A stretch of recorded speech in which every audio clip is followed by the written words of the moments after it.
নমস্কার, মাইথোলজিক্যাল স্টোরিজে আপনাদেরকে স্বাগত জানাই। আজকে আমি বলবো কালিয়া নাগের জন্ম রহস্য।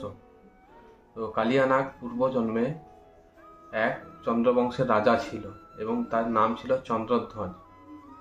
সে একদিন কাম্যক নামক বনে শিকারের জন্য যায় এবং সেখানে আগস্ত্য মুনি নামক এক ঋষি মুনি সেখানে তপস্যা করছিলেন।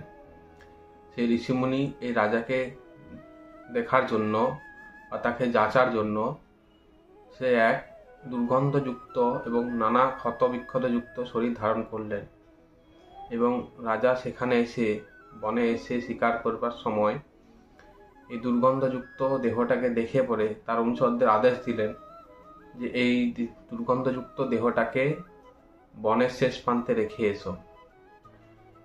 অনুচরেরা মুনির দেহটাকে ধরতেই মুনি ঋষি তখন রাগে রাজার দিকে তাকিয়ে বললেন যে শক্তি এবং সম্মানের অহংকারে তুই আজকে আমার সঙ্গে এরকম করলি, এই জন্যই তুই এই জীবনে যতদিন বাঁচবি তুই এই রকমই আমার মতনই নানা ক্ষতবিক্ষত এবং দুর্গন্ধযুক্ত দেহতে তুই জীবনযাপন করবি এবং এর পরের জন্মে তুই সর্পজনিতে জন্মগ্রহণ করবি।